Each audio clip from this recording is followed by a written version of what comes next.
Tepat di hari pernikahanku, aku memilih bungkam soal 3 apartemen warisan. Firasatku benar. 7 hari kemudian, kakak iparku datang membawa notaris dengan senyum kemenangan. Namun, saat aku mengucapkan satu kalimat rahasia, wajahnya langsung pucat pasi seperti mayat hidup. Sebelum ceritanya dimulai, silakan tulis di kolom komentar dari daerah mana saja teman-teman yang menonton cerita ini. Jangan lupa like dan subscribe agar channel ini bisa semakin berkembang dan bisa mempersembahkan cerita yang lebih menarik lagi. Aroma melati dan kayu jati tua selalu menjadi hal pertama yang menyambutku setiap kali aku melangkahkan kaki ke rumah Eyang di Solo. Rumah itu besar, berhalaman luas dengan pendopo yang teduh, namun sunyi. Di sanalah aku menghabiskan sebagian besar masa kecilku, belajar tentang kehidupan dari seorang wanita yang bagi banyak orang mungkin terlihat kuno, tetapi bagiku adalah Sri Kandi paling tangguh yang pernah ada. Eyang Suryani bukan tipe nenek yang akan memanjakan cucunya dengan mainan mahal atau baju-baju brenda. Beliau lebih suka duduk bersamaku di teras belakang, ditemani teh poci gula batu, sambil menceritakan bagaimana dia membeli tanah pertamanya dari hasil berjualan batik keliling. Sejak kecil, aku diajarkan bahwa uang bukanlah tujuan, melainkan alat.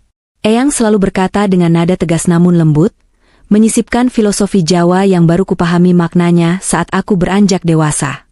Beliau mengajarkanku untuk tidak silau pada kemewahan yang kasat mata. Laras, katanya suatu sore, saat hujan gerimis membasahi tanah Solo yang subur, orang kaya itu bukan yang paling keras suaranya memamerkan emas di leher. Orang kaya sesungguhnya adalah mereka yang tidurnya nyenyak karena tidak dikejar hutang, dan punya payung sebelum hujan benar-benar turun. Kata-kata itu menancap kuat di benakku, membentuk karakterku menjadi wanita yang sederhana, cermat, dan tidak mudah tergiur oleh gaya hidup hedonis. Waktu berlalu begitu cepat hingga sampailah pada hari yang paling menyedihkan dalam hidupku. Eyang Suryani meninggal dunia dalam tidurnya dengan tenang, seolah beliau hanya sedang beristirahat sejenak dari lelahnya dunia. Kepergiannya meninggalkan lubang besar di hatiku, karena dialah satu-satunya keluarga yang benar-benar memahamiku. Orang tuaku sudah lama tiada, dan Eyang adalah duniaku. Namun, bahkan dalam kematiannya, Eyang masih memberiku kejutan yang luar biasa, sebuah kejutan yang kelak akan menjadi perisai hidupku. Seminggu setelah pemakaman, aku dipanggil oleh Pak Wijaya, pengacara kepercayaan Eyang yang sudah mengabdi puluhan tahun. Pertemuan itu diadakan di ruang kerja Eyang yang beraroma kertas tua dan lilin lebah. Pak Wijaya, pria parubaya dengan kacamata tebal dan sikap yang sangat formal, meletakkan sebuah map tebal di hadapanku. Matanya menatapku lurus, seolah sedang menimbang apakah aku cukup kuat memikul beban yang ada di dalam map tersebut. Mbak Laras, suaranya berat dan berwibawa, memecah kesunyian ruangan itu. Almarhumah Ibu Suryani meninggalkan surat wasiat khusus untuk Mbak. Beliau sudah mempersiapkan ini sejak 5 tahun lalu, saat beliau mulai merasa kesehatannya menurun. Tanganku gemetar saat membuka map itu. Mataku membelalak, nafasku tercekat membaca deretan aset yang tertera di sana. 3 unit apartemen mewah di kawasan Kuningan, Jakarta Selatan, dan 1 ruko 3 lantai di area strategis Kelapa Gading. Nilainya fantastis. Untuk ukuran seorang guru honorer sepertiku yang terbiasa menghitung uang receh untuk bensin motor, angka-angka itu terasa tidak masuk akal. Aku tahu Eyang orang berada, tapi aku tidak menyangka beliau menyimpan aset sebesar ini di ibu kota. Selama ini, Eyang selalu tampil sederhana dengan kebaya lurik dan kain batik lama. Tidak ada perhiasan mencolok, tidak ada mobil mewah. Pak Wijaya menyerahkan sepucuk surat tulisan tangan Eyang. Kertasnya sedikit menguning, dan tulisan tegak bersambung khas orang zaman dulu itu membuat air mataku menetes. Aku membacanya perlahan, meresapi setiap kata seolah Eyang sedang berbisik tepat di telingaku.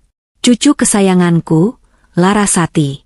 Jika kamu membaca ini, berarti Eyang sudah tidak ada. Semua aset ini Eyang kumpulkan bukan untuk membuatmu menjadi pemalas, tapi untuk memberimu rasa aman. Dunia ini keras, enduk, apalagi bagi seorang perempuan yang berdiri sendiri. Harta ini adalah pedang dan tamengmu. Aku terisak pelan, menyeka air mata dengan punggung tangan. Namun, paragraf berikutnya membuatku terdiam. Eyang menuliskan sebuah peringatan yang sangat spesifik, seolah beliau sudah memiliki penglihatan akan masa depanku. Ras, ingat pesan Eyang. Diam itu emas. Jangan kasih tahu siapapun soal aset ini, termasuk suamimu kelak, sampai kamu benar-benar yakin mereka menerima kamu apa adanya, bukan karena ada apanya. Uang bisa mengubah sifat manusia, bahkan orang yang paling kita cintai sekalipun. Simpan rahasia ini sampai waktunya tepat. Biarlah orang mengira kamu orang biasa, agar kamu bisa melihat siapa yang tulus dan siapa yang modus. Pesan itu terasa begitu dingin namun masuk akal. Eyang ingin melindungiku dari lintah darat berwujud manusia. Eyang tahu betapa naifnya aku terkadang, dan betapa mudahnya orang memanfaatkan kebaikanku. Dengan harta sebanyak ini, aku bisa menjadi sasaran empuk bagi siapa saja yang serakah. Hari itu juga, dibantu oleh Pak Wijaya, aku mengurus semua administrasi balik nama. Prosesnya cukup melelahkan, tapi aku menjalaninya dengan tekad bulat. Aku tidak membawa sertifikat-sertifikat berharga itu pulang ke rumah kontrakan kecilku di Depok. Terlalu berisiko. Sesuai saran Pak Wijaya, aku menyewa sebuah safe deposit box di bank swasta ternama. Di dalam kotak besi yang dingin dan aman itulah, masa depanku tersimpan rapi. Kunci kotak itu aku simpan di tempat tersembunyi yang tidak akan pernah terpikirkan oleh siapapun, diselipkan di dalam jahitan boneka beruang lusuh peninggalan masa kecilku. Pulang dari bank, aku kembali menjalani hidupku seperti biasa. Aku tetaplah Larasati, guru SD yang pergi mengajar naik motor metik tua yang sering mogok kalau hujan. Aku tetap makan di warteg, tetap menawar harga sayur di pasar, dan tetap berpenampilan sederhana tanpa riasan tebal. Tidak ada yang berubah dari luarku. Tidak ada yang tahu bahwa di balik penampilan kusam ini, aku memiliki aset miliaran rupiah yang menghasilkan pendapatan pasif setiap bulannya dari uang sewa. Rahasia ini memberiku ketenangan batin yang aneh. Saat teman-teman guru lain mengeluh soal gaji yang terlambat turun, aku bisa tersenyum sabar karena aku tidak benar-benar bergantung pada gaji itu untuk hidup. Saat orang meremehkan penampilanku, aku tidak merasa sakit hati karena aku tahu nilai diriku yang sebenarnya. Aku memegang teguh wasiat Eyang. Aku akan menunggu. Aku akan mencari pendamping hidup yang mencintaiku sebagai Laras si guru sederhana, bukan Laras si pemilik apartemen mewah. Dan sampai saat itu tiba, bibirku akan terkunci rapat. Hari pernikahanku seharusnya menjadi hari paling bahagia dalam hidupku. Namun udara di sekitar gedung serbaguna itu terasa tebal oleh ketidakpuasan dan bisik-bisik yang menyakitkan. Aku menikah dengan Dimas Anggara, lelaki yang sudah kupacari selama 2 tahun terakhir.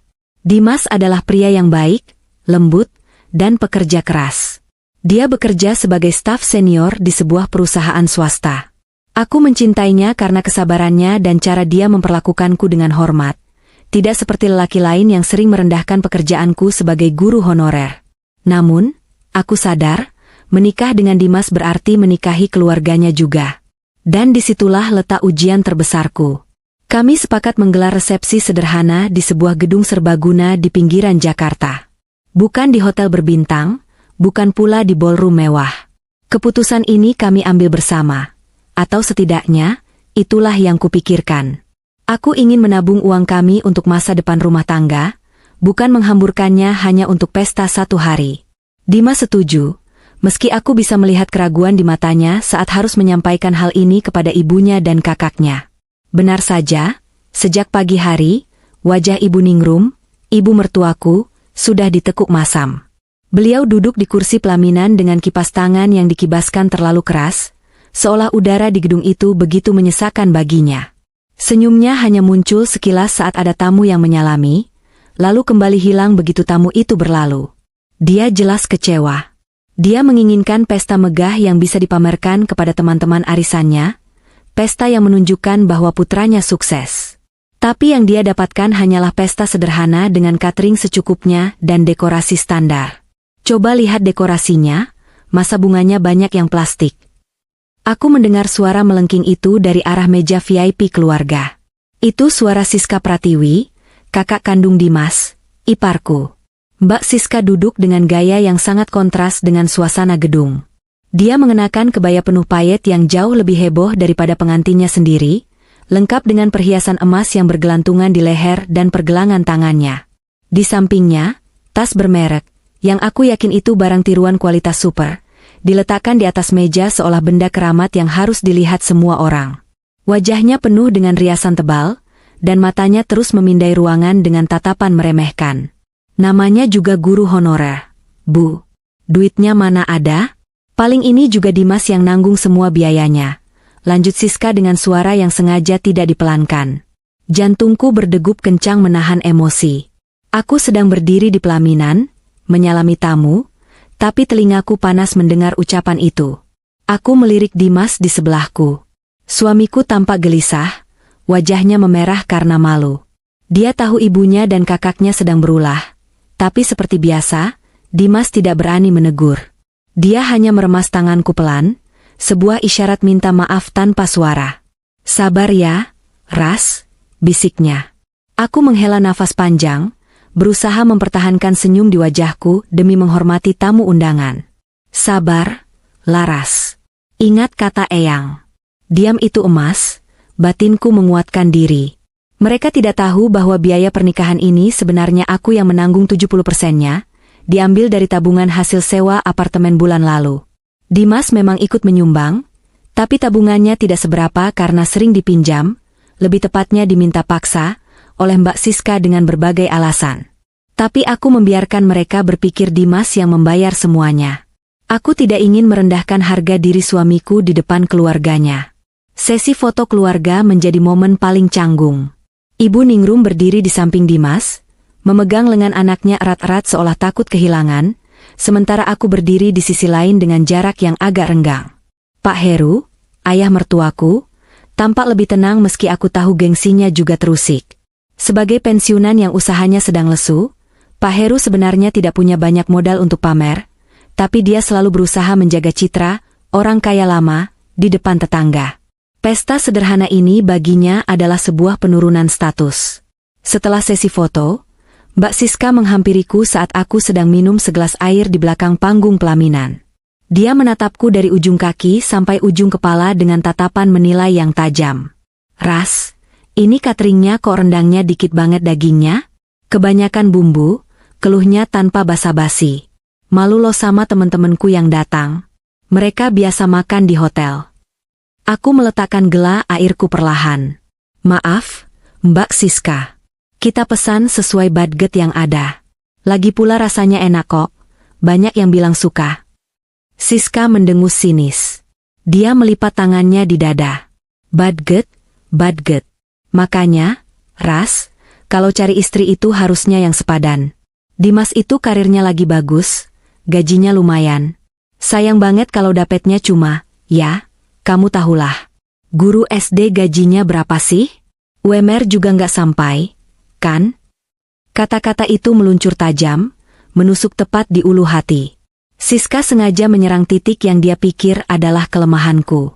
Dia pikir aku adalah benalu yang akan menghisap uang adiknya. Kamu ngontrak di Depok kuat bayarnya. Ras? Apa jangan-jangan ngandelin gaji Dimas semua buat bayar kontrakan sama makan sehari-hari? Tanyanya lagi, kali ini dengan nada menyelidik yang lebih agresif. Jangan sampai adikku tekor cuma buat ngidupin gaya hidup kamu yang sok-sokan mau tinggal di kota. Darahku mendidih. Ingin rasanya aku berteriak di depan wajahnya yang penuh beda itu. Ingin kukatakan bahwa 1 bulan uang sewa dari ruko Kelapa Gading milikku bisa membelikan dia tas asli yang dia impikan itu. Ingin kukatakan bahwa aku tidak butuh sepeser pun uang Dimas untuk hidup. Bahkan, akulah yang diam-diam mentransfer uang tambahan ke rekening Dimas bulan lalu, supaya dia bisa melunasi cicilan motornya tanpa sepengetahuan Siska. Tapi aku teringat wajah Eyang. Jangan, Laras. Belum waktunya. Biarkan mereka menunjukkan warna aslinya. Aku menarik nafas dalam, menelan semua amarah itu menjadi gumpalan pahit di tenggorokan. Aku memasang senyum paling manis namun datar yang bisa kuberikan. Insya Allah cukup, Mbak. Rezeki sudah ada yang atur. Saya dan Dimas akan berusaha mandiri tanpa merepotkan keluarga. Jawabku tenang. Siska mencibir, jelas tidak puas dengan jawabanku yang tidak terpancing emosi. Halah, ngomong doang gampang. Lihat aja nanti, paling sebulan 2 bulan juga nangis minta duit sama ibu. Dia berbalik badan dengan mengibaskan selendangnya, meninggalkan aroma parfum yang terlalu menyengat. Aku menatap punggungnya dengan tatapan dingin. Di detik itulah aku bersumpah pada diriku sendiri. Aku tidak akan pernah memberitahu mereka tentang siapa aku sebenarnya, sampai mereka belajar menghargaiku sebagai manusia. Dan jika mereka tidak pernah belajar, maka mereka akan menyesal seumur hidup saat kebenaran itu terungkap. Pesta berakhir sore itu dengan rasa lelah yang luar biasa. Bukan lelah fisik karena berdiri menyalami tamu, tapi lelah batin menghadapi keluarga baruku. Malam pertamaku sebagai istri Dimas tidak dihabiskan di kamar hotel mewah, melainkan di rumah kontrakan petakan di Depok yang sudah kusewa sejak setahun lalu. Dimas langsung tertidur pulas karena kelelahan, sementara aku masih terjaga, menatap langit-langit kamar yang catnya mulai mengelupas. Aku meraba cincin emas sederhana di jari manisku.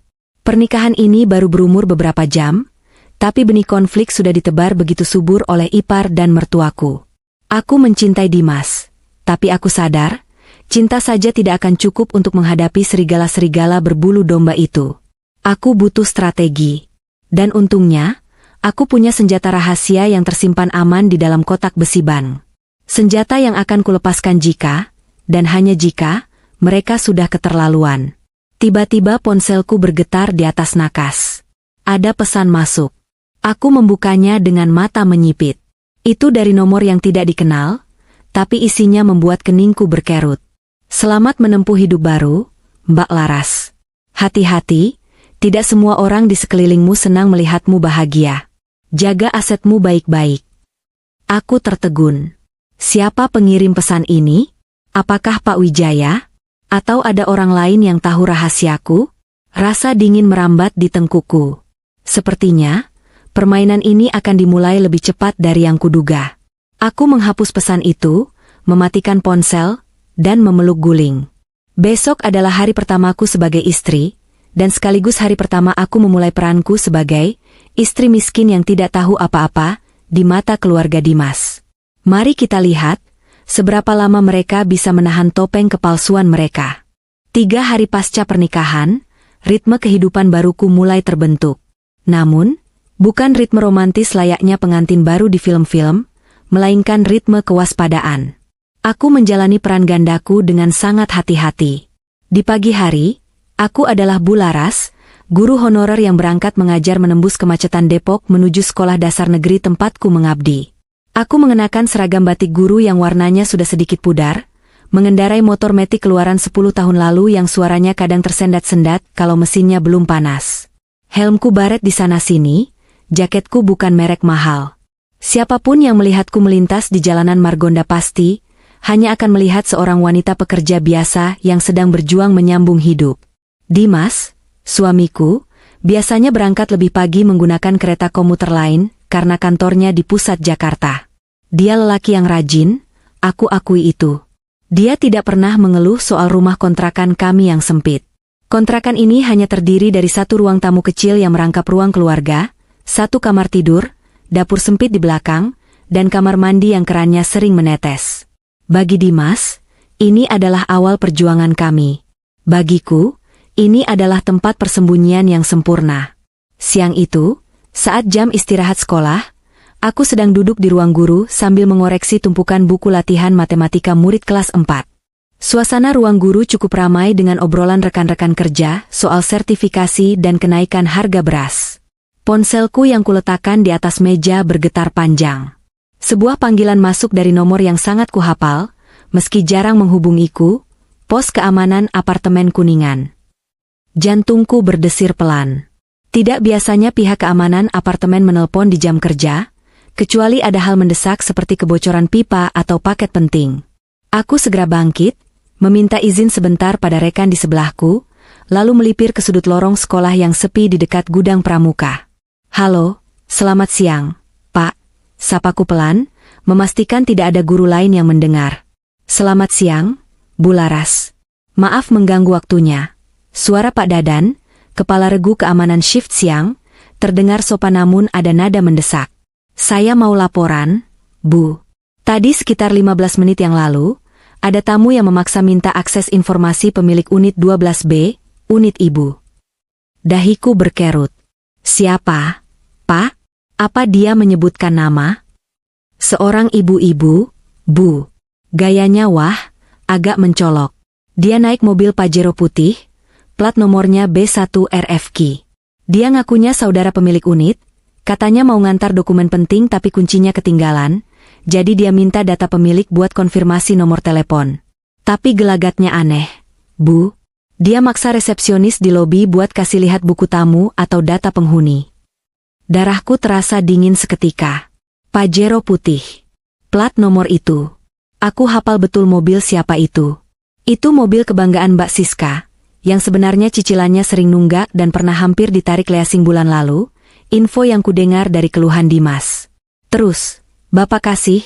Tanyaku, meski aku tahu prosedur keamanan di apartemen itu sangat ketat. Itulah alasan aku membeli unit di sana. Tentu tidak, Bu. Resepsionis kami sudah terlatih. Kami bilang data privasi penghuni tidak bisa dibuka sembarangan. Tapi ibu ini malah marah-marah. Bu, sempat gebrak meja juga. Dia bilang, saya ini kakaknya yang punya. Jangan macem-macem sama saya. Terus dia sempat nyoba, maaf Bu, nyoba nyelipin uang 100.000 ke tangan resepsionis kami. Aku memejamkan mata, menahan rasa malu sekaligus geram. 100.000? Siska mencoba menyuap resepsionis apartemen mewah dengan 100.000 rupiah? Itu bahkan lebih rendah dari biaya parkir valet di sana. Betapa rendahnya cara mainnya. Baik, Pak Dadan. Terima kasih sudah menahan dia. Sekarang orangnya masih ada? Sudah pergi, Bu. Tapi sebelum pergi, dia sempat foto-foto area lobi sama papan nama gedung. Kami pantau dari CCTV, dia juga sempat nanya-nanya ke tukang sapu di depan. Mungkin cari info lain. Oke, Pak. Tolong pastikan tidak ada satupun informasi tentang saya yang bocor. Ya. Bilang saja unit itu disewa orang asing atau apa kek. Kalau dia datang lagi, saya tidak mau diganggu. Siap, Bu Laras. Aman. Kami akan perketat penjagaan kalau mobil itu masuk lagi. Setelah menutup telepon, tanganku dengan cepat membuka aplikasi pemantau CCTV yang terhubung ke sistem keamanan apartemen, akses khusus pemilik unit. Aku memutar ulang rekaman kejadian 15 menit lalu. Di layar ponselku yang kecil namun jernih, aku melihatnya. Siska Pratiwi. Dia mengenakan kacamata hitam besar yang menutupi separuh wajahnya, baju terusan merah menyala yang terlalu ketat, dan tas branded KW andalannya. Aku melihat dia berdebat dengan resepsionis. Mulutnya komat kamit dengan ekspresi angkuh, telunjuknya menuding-nuding wajah petugas. Lalu momen memalukan itu terjadi, saat dia menyodorkan uang dengan gerakan sembunyi-sembunyi yang kikuk, dan resepsionis menolaknya dengan sopan tapi tegas. Siska terlihat kesal, merengut, lalu keluar dari lobi dengan hentakan kaki yang keras. Aku menghela napas panjang, menyandarkan punggung ke tembok sekolah yang dingin. Bagaimana Siska bisa curiga sampai sejauh ini? Pikiranku berputar cepat, menyusun kepingan puzzle kejadian beberapa hari terakhir. Lalu aku teringat. 2 hari yang lalu. Saat itu, keluarga Dimas datang ke kontrakan kami untuk syukuran kecil-kecilan pasca pernikahan. Sebenarnya itu hanya alasan Siska untuk inspeksi mendadak. Saat aku sedang sibuk di dapur membuat es teh manis, Siska berkeliling rumah. Dia masuk ke kamar tidur kami dengan alasan mau numpang ngaca. Di atas meja rias, aku lupa menyimpan tumpukan surat yang baru kuambil dari kotak pos di rumah lama. Di antara tumpukan itu, terselip amplop surat PBB, pajak bumi dan bangunan, apartemen yang belum sempat kusobek atau kusembunyikan di brankas. Amplop itu memang tertutup, tapi kop suratnya jelas. Badan Pendapatan Daerah, Pajak Apartemen Kuningan Residence. Dan di bagian kaca depan amplop, samar-samar terlihat namaku, Larasati. Bodohnya aku. Siska pasti melihat itu.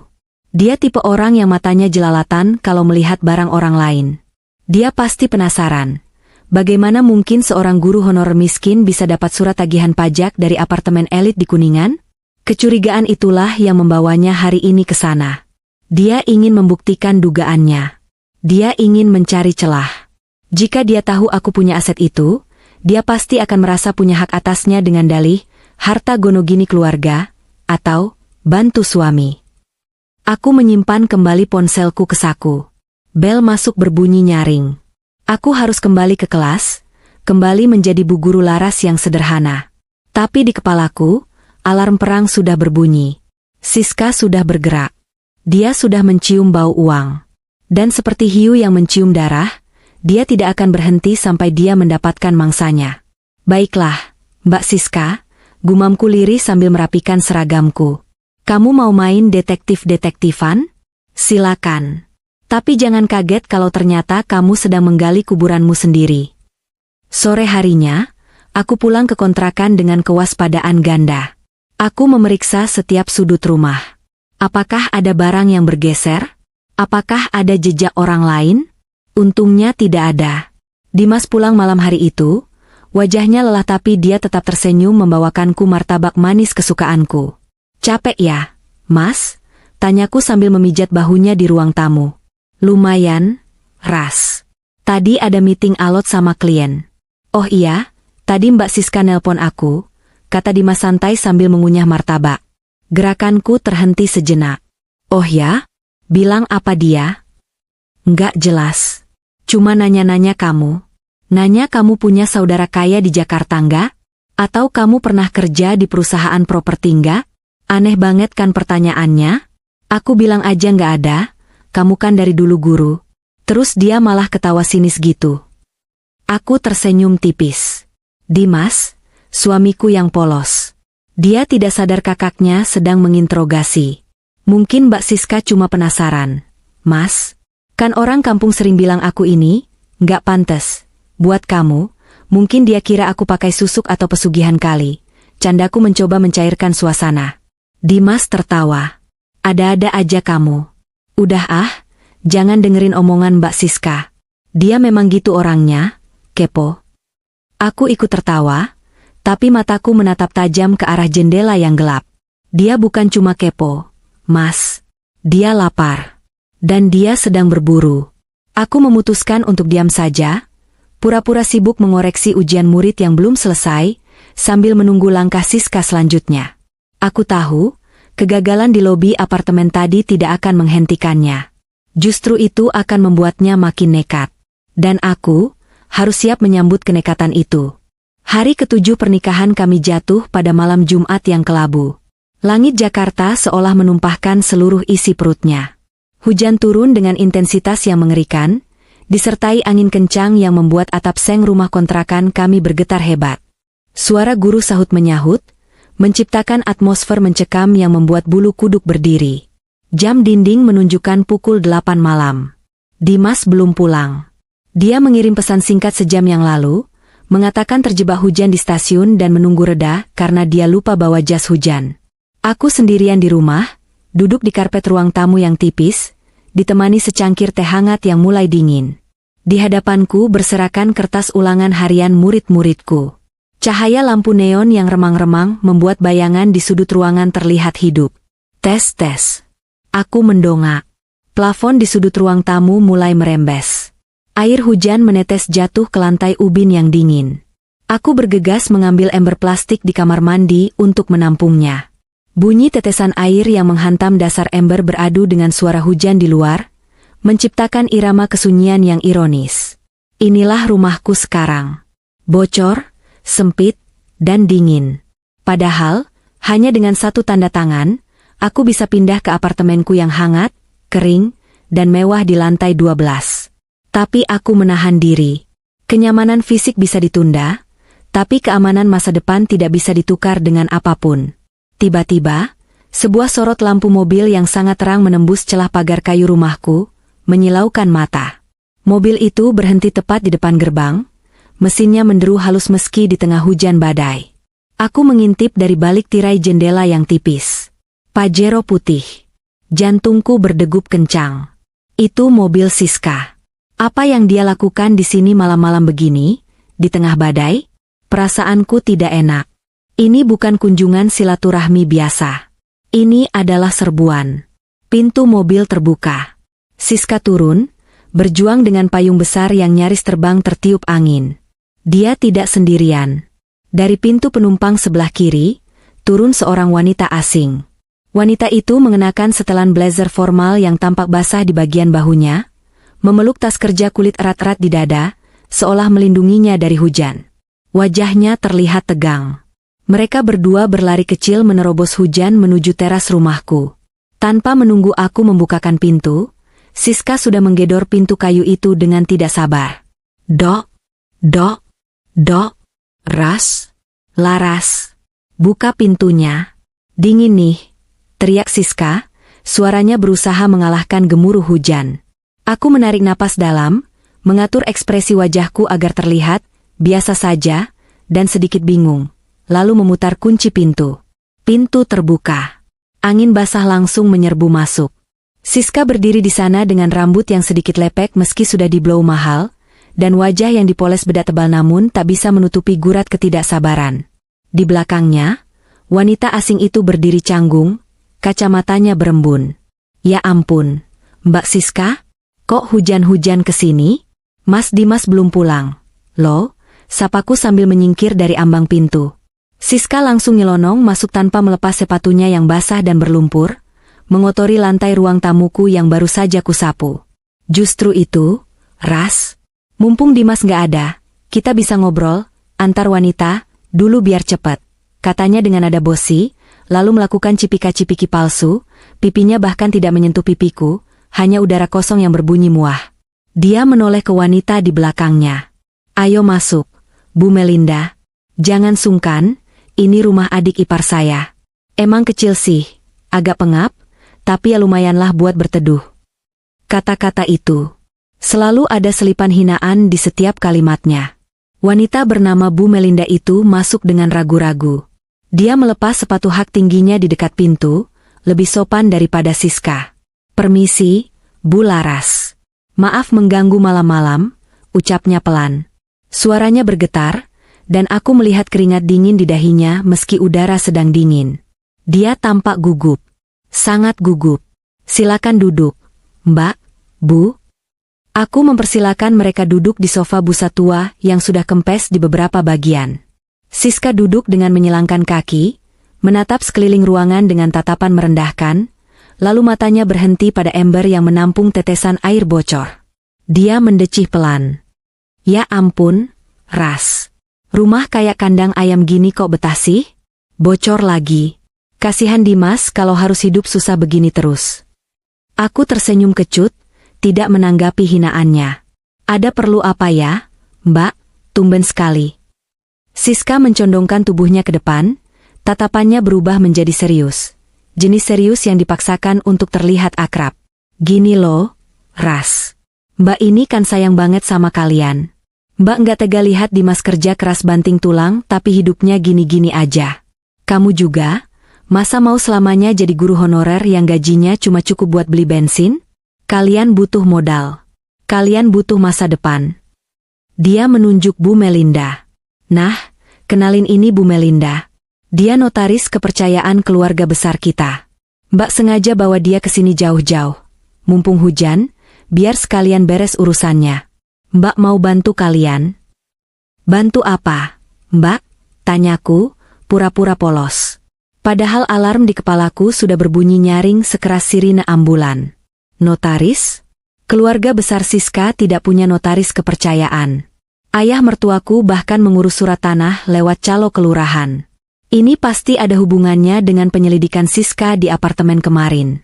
Bu Melinda membuka tas kerjanya dengan tangan yang sedikit gemetar.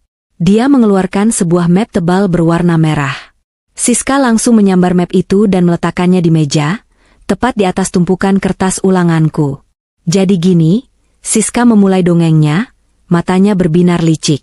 Bapak sama ibu kan lagi merencanakan pemutihan aset keluarga. Supaya nanti warisan dan harta keluarga itu aman, kita butuh tanda tangan semua anak dan menantu. Ini namanya dokumen, penyatuan aset keluarga besar. Tujuannya mulia banget, Ras. Biar nanti keuangan Dimas dan kamu itu bisa di-backup sama aset keluarga besar kalau ada apa-apa. Biar lebih barokah juga. Aku menatap map itu, lalu menatap Siska, dan terakhir menatap Bu Melinda yang sejak tadi menghindari kontak mata denganku. Notaris macam apa yang dibawa malam-malam di tengah badai untuk urusan barokah? Penyatuan aset? Ulangku pelan. Maksudnya, harta saya dan Dimas digabung sama harta bapak ibu. Iya, kurang lebih gitu. Sambar Siska cepat. Tapi intinya formalitas aja kok. Cuma tanda tangan persetujuan. Nanti kalau ada rezeki keluarga, kamu juga kecipratan. Nah, kebetulan Bapak dengar selentingan, katanya kamu punya simpenan aset ya? Mungkin warisan orang tua kamu yang dulu? Bingo. Jebakan itu akhirnya keluar. Siska pasti tidak menemukan data valid di apartemen, jadi dia mencoba teknik, tembak langsung, dengan memancingku tanda tangan di atas kertas kosong atau surat kuasa yang mematikan. Saya nggak punya apa-apa, Mbak. Kan Mbak tahu sendiri saya cuma guru. Jawabku tenang, mempertahankan pertahananku. Siska tertawa, tapi tawanya tidak sampai ke mata. Ah, jangan merendah gitu dong, Ras. Mbak tahu loh, kemarin ada surat PBB nyasar. Kan? Apartemen Kuningan? Udahlah, jujur aja sama kakak ipar sendiri. Kita ini keluarga. Kalau kamu punya aset itu, mending dimasukin ke manajemen keluarga. Biar dikelola sama bapak, diputerin buat modal usaha. Daripada nganggur atau cuma disewain receh. Kan sayang. Luar biasa. Logika macam apa ini? Asetku, yang kudapat dari iyangku, mau diminta untuk dikelola oleh bapak mertua yang bisnisnya baru saja bangkrut? Bu Melinda, aku beralih menatap sang notaris, mengabaikan ocehan Siska. Bisa saya lihat isi dokumennya? Sebagai pihak yang diminta tanda tangan, saya berhak baca dulu, kan? Wajah Siska menegang. Dia menekan tangannya di atas map itu. Loh, Ras, kamu nggak percaya sama Mbak? Ini bahasanya hukum banget. Jelimet, kamu pusing nanti bacanya. Udah, Bu Melinda kan sudah rangkumin. Intinya buat kebaikan bersama. Tanda tangan aja di halaman belakang, di atas materai. Cepetan, Bu Melinda juga mau pulang, kasihan keujanan. Maaf, Mbak, suaraku mulai mengeras, sekeras suara guntur di luar. Aku menepis tangan Siska dari atas map dan menarik dokumen itu ke hadapanku. Eyang saya mengajarkan, jangan pernah tanda tangan apapun sebelum membaca isinya sampai titik koma terakhir. Meskipun itu disodorkan oleh keluarga sendiri. Siska ternganga, kaget dengan keberanianku yang tiba-tiba muncul. Selama ini dia mengenalku sebagai Laras yang pendiam dan penurut. Aku membuka map itu. Lembar demi lembar kubalik dengan cepat. Mataku yang terbiasa mengoreksi ratusan lembar jawaban murid dengan teliti, kini memindai pasal-pasal hukum yang tertulis di sana. Halaman pertama, surat kuasa. Halaman kedua, pelepasan hak. Halaman ketiga, mataku menyipit. Di sana tertulis jelas, surat kuasa jual penuh atas segala aset bergerak dan tidak bergerak atas nama Larasati kepada Siska Pratiwi untuk keperluan pelunasan kewajiban keluarga. Darahku mendidih sampai ke ubun-ubun. Ini bukan penyatuan aset. Ini perampokan. Ini penipuan terang-terangan yang dibungkus dengan materai 10.000. Siska ingin aku memberikan kuasa padanya untuk menjual apapun yang kumiliki. Apartemen itu, untuk membayar kewajiban keluarga. Dan aku tahu persis kewajiban siapa itu. Hutang gaya hidup Siska dan mungkin hutang bisnis bapaknya. Aku menutup map itu dengan suara plak yang cukup keras, membuat Bu Melinda terlompat kaget di kursinya. Penyatuan aset ya, Mbak? Tanyaku dengan senyum dingin, menatap lurus ke bola mata Siska yang mulai panik. Atau surat kuasa jual buat bayar hutang?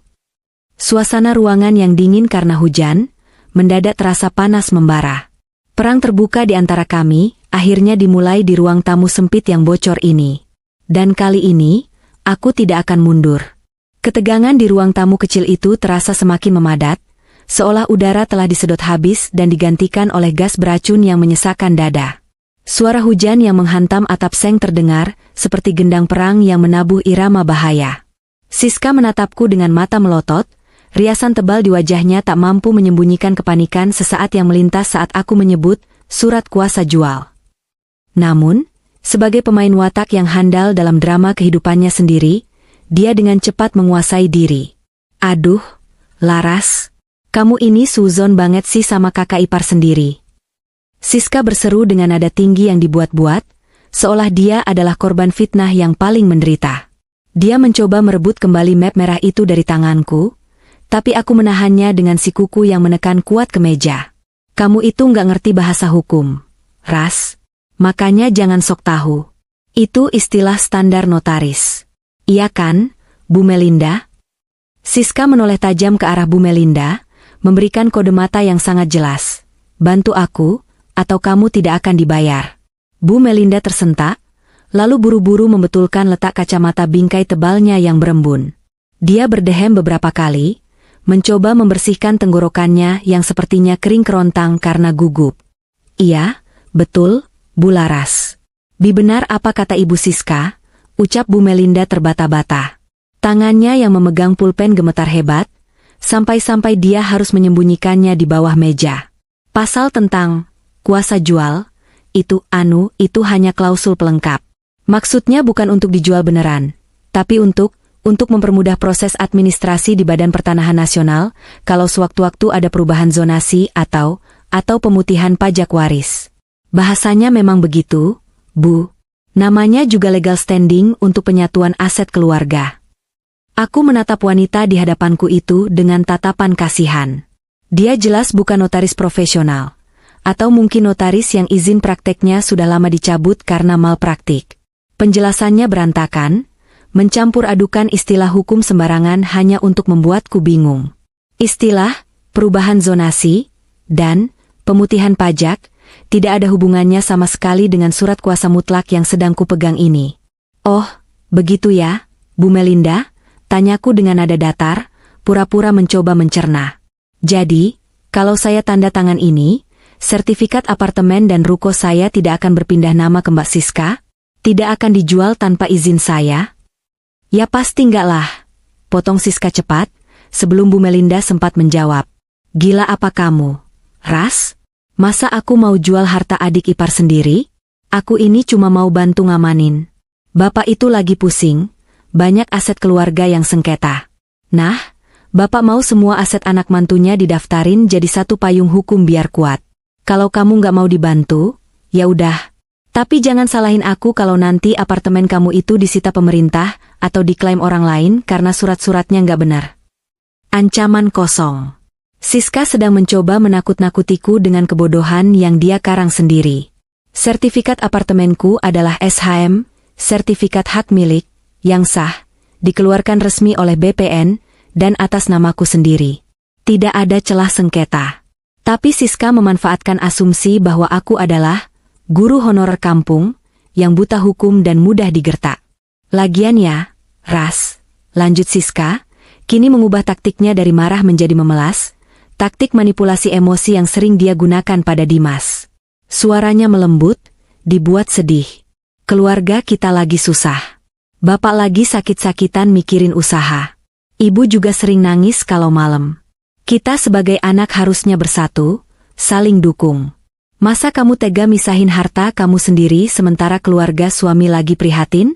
Kamu nggak kasihan sama Dimas? Dimas itu anak berbakti loh. Dia pasti sedih banget kalau tahu istrinya pelit dan hitung-hitungan sama keluarganya. Kata Dimas, sengaja dia tekan. Dia tahu Dimas adalah kelemahanku. Dia tahu aku mencintai suamiku dan ingin menjadi istri yang baik. Mbak Siska benar, kataku pelan, memancing mereka masuk lebih dalam ke perangkap. Wajah Siska langsung cerah. Senyum kemenangannya merekah lebar, memperlihatkan deretan giginya yang putih hasil veneer. Nah, gitu dong. Itu baru istri solehah. Itu baru menantu idaman Ibu Ningrum. Siska menyodorkan pulpen emas, yang kelihatannya mahal tapi ringan seperti plastik, ke arahku. Ayo tanda tangan di sini, Ras. Di atas materai ini. Nanti urusan notaris biar Mbak yang bayar semua. Kamu tinggal duduk manis, terima beres. Nanti tiap bulan, kalau ada hasil usaha keluarga, kamu pasti dapat bagian. Dijamin lebih gede dari gaji guru kamu itu. Aku mengambil pulpen itu. Aku memutarnya perlahan di jari-jariku. Bu Melinda menghembuskan napas lega yang panjang, seolah beban berat baru saja diangkat dari pundaknya. Siska sudah hampir bertepuk tangan kegirangan. Tunggu sebentar, kataku tiba-tiba, menahan gerakan tanganku yang pura-pura hendak menggoreskan tinta. Apalagi sih, Ras? Keburu malam ini loh, Bu Melinda rumahnya jauh di Bekasi. Serga Siska tidak sabar.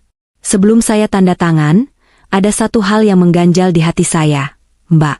Eyang saya pernah bilang, kepercayaan itu mahal harganya, jangan diberikan kepada orang yang bahkan tidak bisa jujur pada dirinya sendiri. Aku meletakkan pulpen itu kembali ke meja dengan suara tak yang tegas. Aku menatap Siska tepat di manik matanya. Mbak bilang ini demi keamanan aset dan usaha keluarga Bapak. Tapi setahu saya, usaha kontrakan Bapak sudah bangkrut total 6 bulan lalu karena ditinggal penyewa saat pandemi, dan lahannya sudah disita bank bulan lalu. Jadi, usaha mana yang mau diselamatkan? Senyum Siska lenyap seketika. Wajahnya menegang. Kakakmu tahu dari mana? Dimas cerita, bohongku. Padahal aku tahu dari hasil riset Pak Wijaya, pengacaraku. Dan satu lagi, Mbak. Setahu saya, penyatuan aset itu tidak butuh surat kuasa jual. Surat kuasa jual itu fungsinya cuma satu, memindahkan hak milik untuk diuangkan. Uangnya buat apa, Mbak? Buat Bapak? Atau? Aku menggantung kalimatku, membiarkan imajinasi liar Siska bekerja. Bu Melinda mulai gelisah lagi. Kakinya mengetuk-ngetuk lantai dengan cepat. Dia melirik jam tangannya berkali-kali, seolah ingin segera menghilang dari ruangan ini. Kamu jangan nuduh sembarangan ya. Suara Siska meninggi, kali ini bukan akting, tapi murni karena panik. Kamu tuh anak baru kemarin sore di keluarga ini. Tahu apa kamu soal urusan dapur keluarga Anggara? Tanda tangan aja kenapa sih? Susah banget jadi orang. Topeng, kakak ipar yang baik, itu akhirnya retak sepenuhnya. Siska yang asli, wanita serakah yang terbiasa mendapatkan apa yang dia mau dengan cara membuli, kini muncul ke permukaan. Dia berdiri, mencondongkan tubuhnya ke arahku dengan gestur mengancam. Dengar ya, Laras. Kalau kamu nggak tanda tangan malam ini, aku bakal bilang ke ibu kalau kamu menantu durhaka. Aku bakal bikin hidup kamu di keluarga ini neraka. Kamu pikir Dimas bakal belain kamu? Dia itu nurut sama aku dari kecil. Sekali aku ngomong, dia pasti percaya. Ancaman itu menggema di ruang tamu sempit itu, memantul di dinding-dinding yang lembab. Tapi anehnya, aku tidak merasa takut. Justru aku merasa lega. Akhirnya dia menunjukkan wajah aslinya. Tidak perlu lagi ada basa-basi sopan santun. Perang gerilya sudah selesai. Kini saatnya konfrontasi terbuka. Silakan duduk, Mbak Siska. Perintahku dingin, namun penuh otoritas. Aura yang selama ini kusembunyikan di balik sosok guru SD yang lugu, kini kulepaskan. Itu adalah aura Eyang Suryani yang mengalir dalam darahku. Siska terhenyak. Dia mungkin kaget mendengar nada bicaraku yang berubah drastis. Dia duduk kembali dengan kasar, mendengus kesal. Apalagi? Saya rasa Mbak Siska dan Bu Melinda perlu melihat sesuatu sebelum kita bicara soal tanda tangan.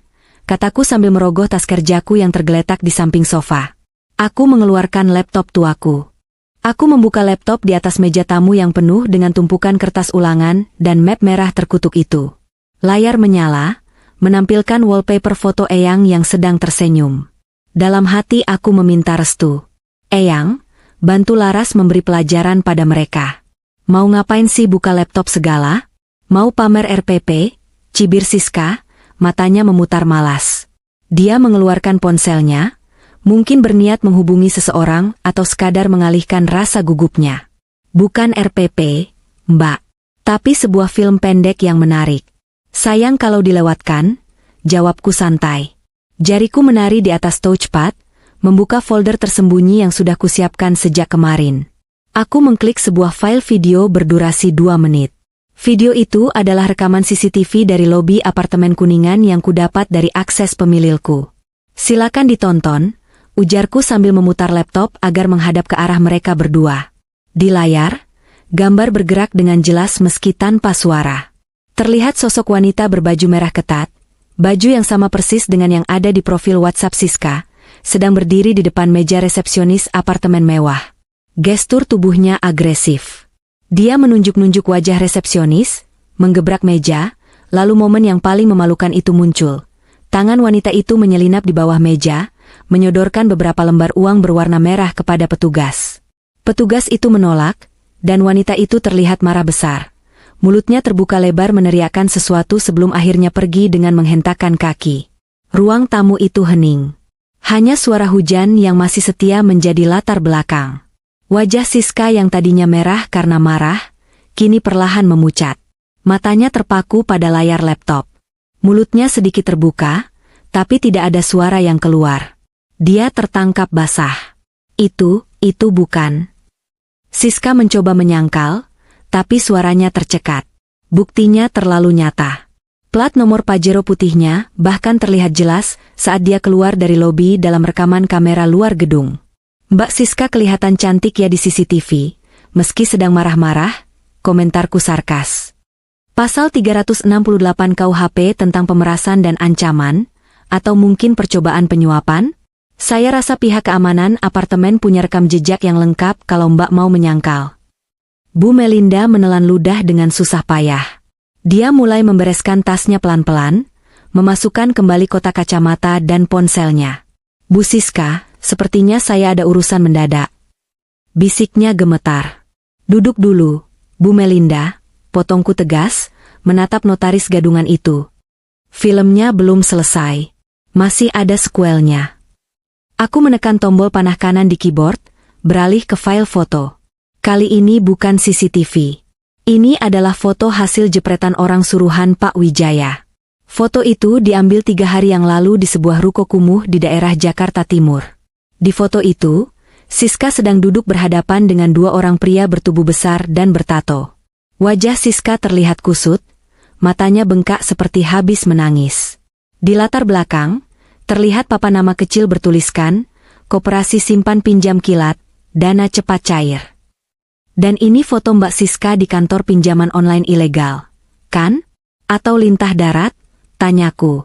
Siska gemetar hebat. Tangannya mencengkeram ujung blazernya sampai buku-buku jarinya memutih. Rahasia terbesarnya telanjang di depan mataku. Apa maumu, Laras? Desisnya. Suaranya bukan lagi suara kakak ipar yang angkuh, tapi suara tikus yang terpojok. Aku menutup laptop perlahan. Aku mencondongkan tubuh ke depan, menatapnya dengan intensitas penuh. Mbak, apartemen di Kuningan itu warisan eyang saya. Ada 3 unit. Ditambah 1 ruko di Kelapa Gading. Total nilainya kalau diuangkan sekarang sekitar 5 miliar rupiah. Ucapku tenang, menyebutkan angka itu dengan artikulasi yang jelas. Mata Siska dan Bu Melinda membelalak lebar, nyaris keluar dari kelopaknya. 5 miliar. Angka itu berdengung di telinga mereka. Bagi orang yang sedang terlilit hutang seperti Siska, angka itu adalah surga. Tapi bagiku, itu hanyalah angka. 5 miliar.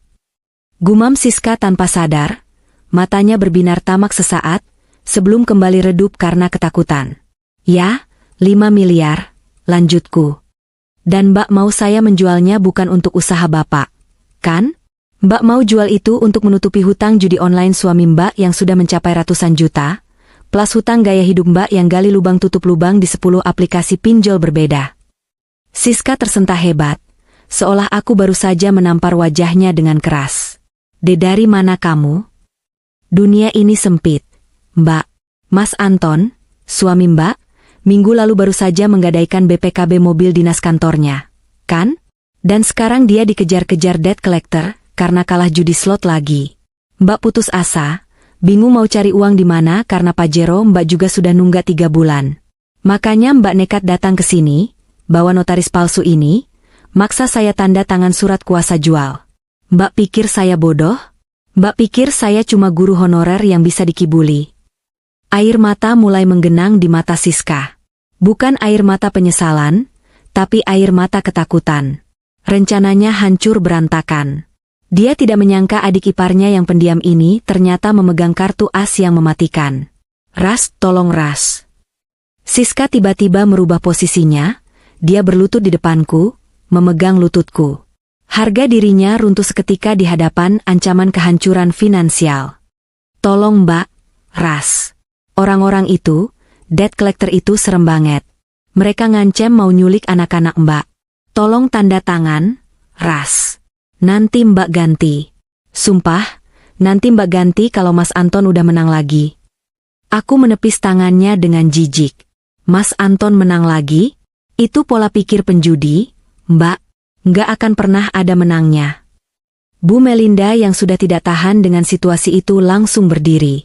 Maaf Bu Siska, saya tidak mau terlibat urusan pidana. Ini di luar perjanjian kita. Saya permisi. Dia menyambar tasnya dan berlari keluar menembus hujan tanpa pamit, meninggalkan Siska sendirian dalam kehinaan. Bu Melinda, teriak Siska, tapi suaranya kalah oleh deru hujan. Dia kembali menatapku, wajahnya campuran antara kemarahan dan keputusasaan. Tegak kamu ya, Ras? Kamu punya uang segitu banyak tapi didiemin aja sementara kakak iparmu mau mati dikejar hutang. Di mana hati nuranimu? Hati nurani saya ada di tempat yang tepat, Mbak. Tidak untuk membiayai kemaksiatan, jawabku dingin. Uang warisan eyang saya adalah uang halal, hasil keringat darah beliau. Tidak akan saya biarkan 1 rupiah pun dimakan oleh api judi dan keserakahan kalian. Aku laporin kamu ke ibu. Aku bilang kamu nyembunyiin harta.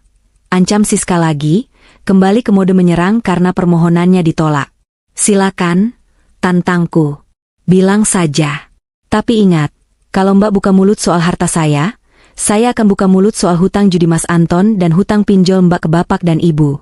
Saya juga akan kirim bukti CCTV dan rekaman suara percakapan kita malam ini ke kantor Mas Anton.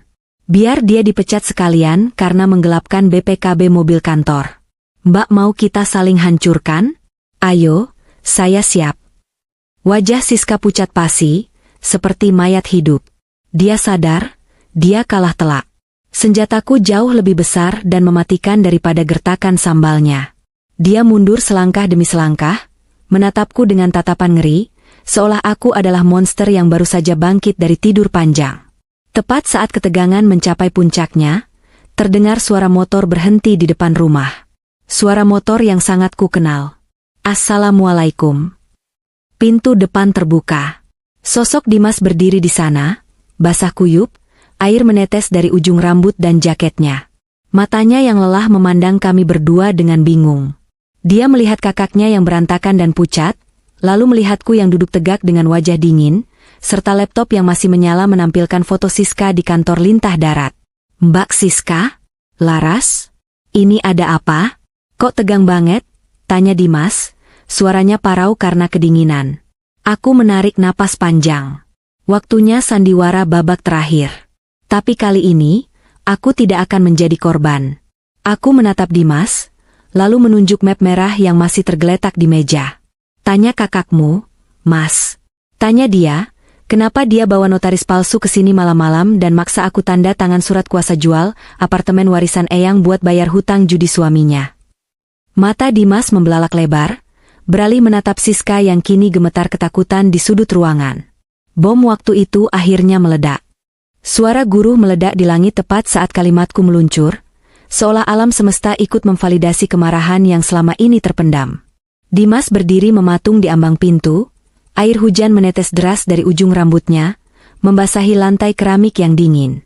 Wajahnya yang biasanya lembut dan penuh senyum lelah sepulang kerja, kini berubah menjadi topeng kebingungan yang menyedihkan. Dia menatapku, lalu beralih menatap Siska yang kini meringkuk di sudut sofa seperti tikus basah. Maksud kamu apa, Ras? Hutang judi? Notaris palsu? Tanya Dimas, suaranya bergetar. Dia melangkah masuk, membiarkan pintu tetap terbuka, membawa angin malam yang dingin menusuk tulang.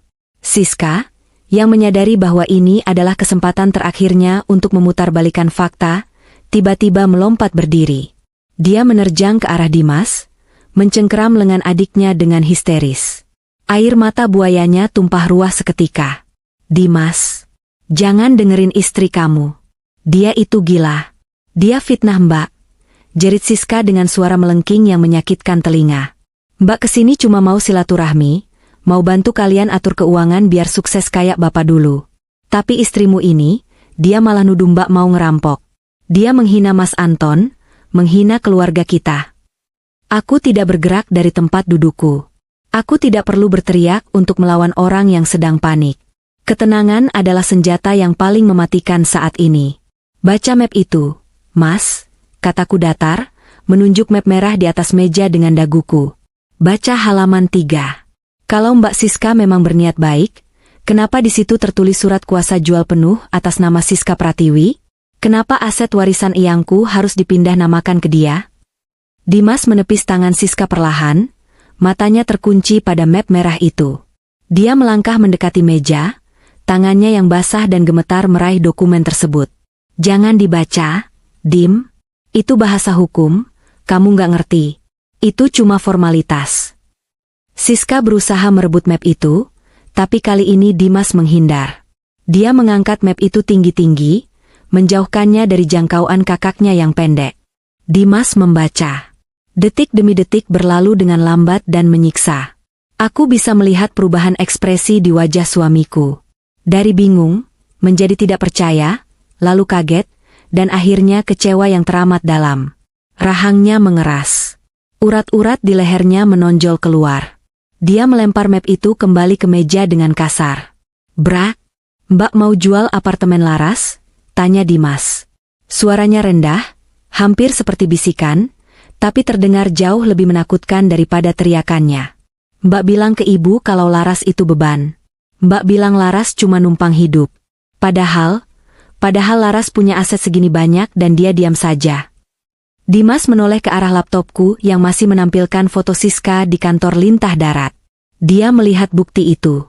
Dia melihat kakaknya yang selama ini dia hormati, dia banggakan sebagai sosok sukses. Ternyata hanyalah penipu yang terlilit hutang karena gaya hidup dan suami yang bermasalah. Mas Anton judi lagi? Tanya Dimas lagi. Kali ini matanya menatap Siska dengan tatapan nanar. Uang 50 juta yang Mbak pinjam dari aku bulan lalu, yang katanya buat operasi kista ibu, itu bohong? Itu buat bayar hutang Mas Anton? Wajah Siska pucat pasi. Kebohongannya terkelupas satu persatu. Dia mundur selangkah, menggelengkan kepala dengan panik. Enggak, Dim. Ibu beneran sakit cuma sisanya. Cukup, bentak Dimas. Suara bentakan itu begitu keras, hingga membuat kaca jendela bergetar. Ini pertama kalinya dalam sejarah pernikahan kami, bahkan mungkin dalam sejarah hidupnya, Dimas membentak kakak perempuannya. Anak mami, itu telah mati malam ini, digantikan oleh seorang suami yang hatinya hancur melihat istrinya hendak ditipu oleh darah dagingnya sendiri. Aku kerja pagi pulang malam, Mbak. Aku naik kereta desak-desakan, makan siang cuma mie instan biar bisa kirim uang ke Mbak dan Ibu. Aku pikir kalian susah beneran. Ternyata. Dimas tertawa sumbang, air mata kecewa mulai mengalir di pipinya bercampur dengan air hujan. Ternyata aku cuma sapi perah. Dan sekarang, pas susuku habis, Mbak mau potong istriku juga. Siska yang merasa terpojok akhirnya melepaskan topengnya sepenuhnya. Dia tidak lagi memelas, tapi menyerang balik dengan keganasan yang menjijikan. Iya, memangnya kenapa? Teriak Siska, matanya melotot nyaris keluar. Istrimu ini pelit, Dimas. Dia punya apartemen 3 biji. 5 miliar. Kamu tahu 5 miliar itu sebanyak apa? Dia simpan sendiri sementara keponakan-keponakannya mau makan enak aja susah. Dia biarin kita dikejar debt collector sementara dia duduk santai nunggu uang sewa. Istri macam apa itu? Istri durhaka. Harusnya harta istri itu harta suami juga. Harta keluarga. Harta itu hak Laras. Potong Dimas tajam. Itu warisan neneknya. Kita nggak punya hak 1 rupiah pun kalau dia nggak ngasih. Dan kamu tahu kenapa dia nggak ngasih? Karena dia tahu kelakuan kalian kayak setan. Aku tertegun. Hatiku menghangat. Dimas membelaku. Dia mengerti. Dimas, aku ini kakakmu. Aku yang nyebokin kamu waktu kecil. Siska mencoba menggunakan kartu terakhirnya, hutang budi masa lalu. Dan karena Mbak kakakku, harusnya Mbak ngelindungin aku, bukan manfaatin aku dan istriku. Dimas menunjuk pintu yang masih terbuka lebar. Hujan di luar semakin deras, seolah badai sedang mengamuk. Keluar, Mbak, ucap Dimas dingin. Siska ternganga. Kamu ngusir aku? Demi perempuan kampung ini? Keluar, teriak Dimas, kali ini lebih keras, jarinya menunjuk lurus ke arah kegelapan malam. Bawa notaris palsumu, bawa map sampahmu ini, dan jangan pernah injak rumahku lagi. Jangan pernah hubungi Laras lagi. Mulai detik ini, urus hutangmu sendiri. Aku nggak peduli kalau Pajero MU ditarik, rumahmu disita, atau Mas Anton masuk penjara. Keluar. Siska menatap adiknya dengan tatapan benci yang membara. Dia menyambar tasnya, lalu menatapku sekilas. Tatapan penuh dendam. Kalian bakal nyesel. Tunggu aja tanggal mainnya. Ibu nggak akan diam aja denger ini, ancam Siska. Dia berbalik, menghentakkan kakinya keluar menembus hujan badai. Dia berlari menuju mobilnya, masuk ke dalam, dan membanting pintu mobil dengan keras. Mesin Pajero itu menderu, lalu melesat pergi meninggalkan cipratan lumpur di pagar rumah kami. Keheningan kembali menyelimuti ruang tamu, hanya diselingi suara hujan yang mulai mereda dan tetesan air bocor di ember yang sudah hampir penuh. Dimas masih berdiri di tempatnya, dadanya naik turun menahan emosi. Bahunya merosot turun, seolah seluruh tenaganya terkuras habis. Perlahan, dia berbalik menatapku. Wajahnya basah, matanya merah. Aku berdiri, menghampirinya perlahan. Maafin aku, Ras. Bisik Dimas, suaranya pecah. Dia jatuh berlutut di hadapanku, memeluk kakiku. Isak tangis yang selama ini dia tahan akhirnya pecah. Dia menangis seperti anak kecil yang baru saja kehilangan mainan kesayangannya, kehilangan kepercayaan pada keluarganya sendiri. Maafin aku nggak tahu apa-apa. Maafin aku biarin mereka hina kamu. Aku berjongkok, mensejajarkan tinggiku dengannya. Kuangkat wajahnya yang basah, kuseka air matanya. Bangun, Mas. Kamu nggak salah. Kamu cuma terlalu baik, ucapku lembut. Sekarang kamu tahu siapa yang tulus dan siapa yang modus. Kita mulai lagi dari awal ya. Cuma kita berdua. Dimas mengangguk lemah, memelukku erat. Malam itu, di tengah rumah kontrakan yang bocor, pondasi rumah tangga kami yang sebenarnya baru saja terbentuk. Bukan di atas uang warisan Eyang, tapi di atas kejujuran dan keberanian untuk memutus rantai racun keluarga. 6 bulan telah berlalu sejak malam badai itu. Waktu, seperti biasanya, adalah hakim yang paling adil dalam membagikan porsi nasib kepada manusia. Aku duduk di teras belakang rumah baru kami, menikmati semilir angin sore yang membawa aroma rumput segar. Ini bukan rumah mewah bak istana sinetron, tapi sebuah rumah tipe 70 yang asri di pinggiran Jakarta Selatan. Rumah ini kami beli tunai. Sebagian besar dananya memang dari hasil penjualan satu ruko di Kelapa Gading. Atas saran Pak Wijaya, aku melepas ruko itu untuk diinvestasikan ke instrumen yang lebih likuid dan sebagian untuk membeli rumah ini. Namun, sertifikat rumah ini tetap atas namaku, sebuah keputusan yang didukung penuh oleh Dimas demi keamanan aset di masa depan. Dimas sedang menyiram tanaman di halaman. Dia terlihat berbeda sekarang. Lebih kurus sedikit, tapi wajahnya jauh lebih segar dan bahagia. 3 bulan lalu, dia memutuskan resign dari perusahaan tempat dia bekerja, yang ternyata masih ada koneksi dengan bisnis ayahnya yang bermasalah. Dia muak terus-terusan menjadi sapi perah yang gajinya dipotong, untuk menutupi kerugian perusahaan keluarga. Sekarang, Dimas merintis usaha sendiri. Dia membuka sebuah kedai kopi kecil namun estetik di dekat stasiun MRT, menggunakan sedikit modal pinjaman dariku, yang dia insist untuk dibuatkan surat perjanjian hutang piutang resmi di depan notaris, kali ini notaris asli, rekan Pak Wijaya. Aku mau sukses dengan caraku sendiri, Ras. Bukan karena uang istrimu, katanya waktu itu. Aku bangga padanya. Usahanya mulai berjalan lancar, dan yang terpenting, dia tidak lagi dikejar-kejar telepon teror dari keluarga. Bicara soal keluarga itu, kabar tentang mereka sampai ke telingaku lewat bisik-bisik tetangga lama. Karma, rupanya, bekerja lebih cepat dari pengiriman paket kilat.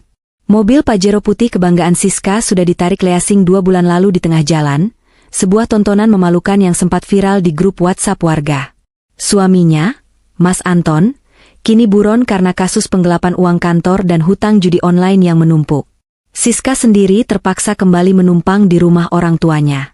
Namun, hidup di rumah Pak Heru dan Ibu Ningrum pun tidak tenang. Hampir setiap hari rumah mereka didatangi debt collector bertampang garang yang menagih hutang pinjaman online atas nama Siska. Ibu Ningrum sempat terkena serangan jantung ringan karena kaget digedor penagih hutang subuh-subuh.